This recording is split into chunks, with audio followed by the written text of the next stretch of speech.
combat le bon combat de la foi, saisis la vie éternelle à laquelle tu as été appelé et pour laquelle tu as fait une belle confession en présence d'un grand nombre de témoins. Donc il dit quoi? Combat le bon combat de la foi afin de saisir la vie éternelle à laquelle tu as été appelé. Tu as été appelé à la vie éternelle. Tu n'es pas encore entré dedans. Mais pour entrer, il faut combattre le bon combat de la foi.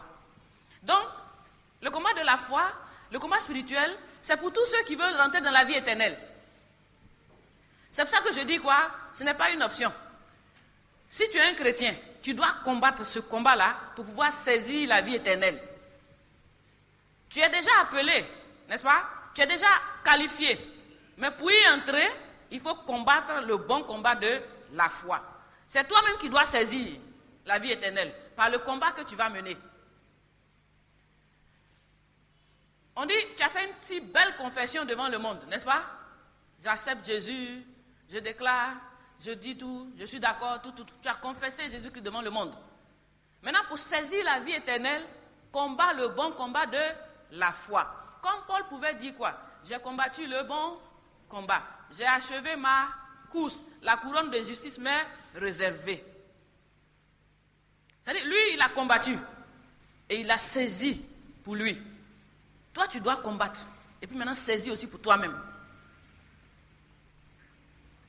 C'est individuel.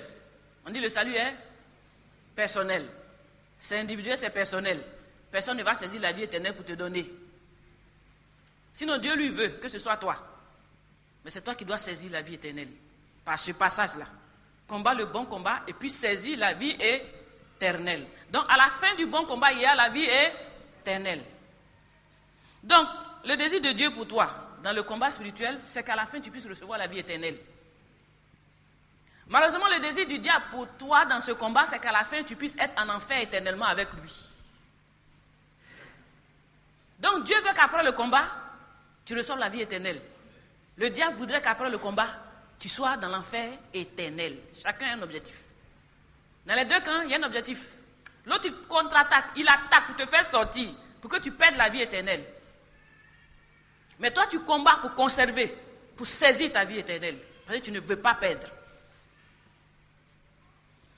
Donc, le diable veut te faire perdre la vie éternelle.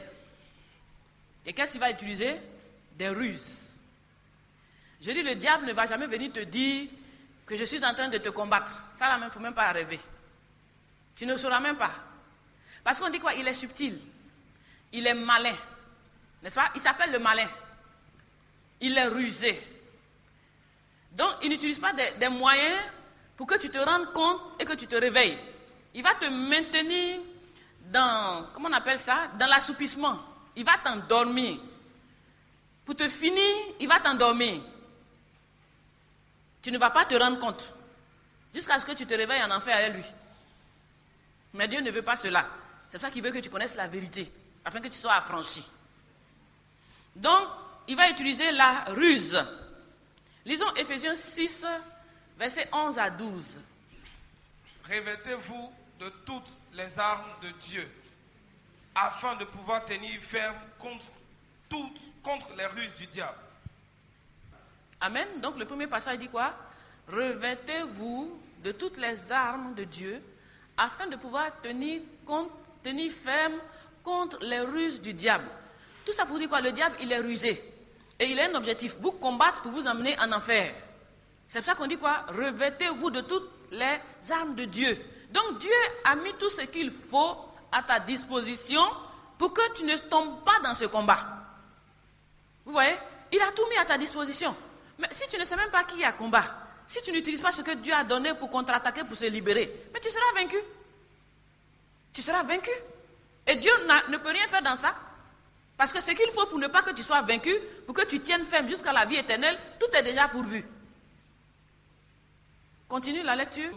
Car nous n'avons pas à lutter contre la chair et le sang, mais contre les dominations, contre les autorités, contre les princes de ce monde de ténèbres, contre les esprits méchants dans les lieux célestes. Amen. Donc, Dieu sachant qui sont nos adversaires, nous a donné les armes nécessaires pour contrer ces adversaires-là. Donc ce n'est pas un combat physique, ce n'est pas un combat charnel pour que tu utilises tes propres armes. Ça ne fonctionnera pas. C'est un combat spirituel. Et Dieu, connaissant les ennemis à qui nous avons affaire, nous a donné les armes qu'il faut pour pouvoir contrer ces ennemis-là. Donc à toi de porter tout ce que Dieu a dit de porter. Il dit quoi? Revêtez, mettez, ayez, mettez comme ceinture, ayez, revêtez-vous. Ça dit, tout est impératif, comme on l'a dit dans le séminaire. Ce n'est pas si tu veux porte, ou bien si tu veux faut mettre, ou si tu veux. Non, il dit ayez, revêtez, portez. C'est impératif. Et c'est pour votre propre sécurité. C'est pour que vous puissiez dominer dans le combat. Parce que Dieu sait que les armes qu'il a données là, s'il a ça, Satan ne peut pas rester à côté de toi. C'est pour ça qu'il te dit quoi? Tu as la victoire. Parce que Dieu a confiance au matériel qu'il t'a donné. Ça ne veut pas dire que c'est lui qui va tirer pour toi. Lui, il sait quel type d'arme il a mis à ta disposition. Donc, il sait que c'est toi qui vas gagner. Aujourd'hui, quand on voit les États-Unis, quand ils se lèvent dans un combat, mais c'est clair qu'il va gagner. Mais ce n'est pas parce que ce ne sont pas les mêmes hommes. Ce sont les mêmes hommes. Mais les armes qu'ils ont en leur possession, quand il te dit tais-toi, tu vas te taire. Il ne parle pas beaucoup. Il fait confiance à quelque chose qu'il a. Donc quand Dieu te dit tu as la victoire, Dieu dit la chose est dans ta main, il faut tirer.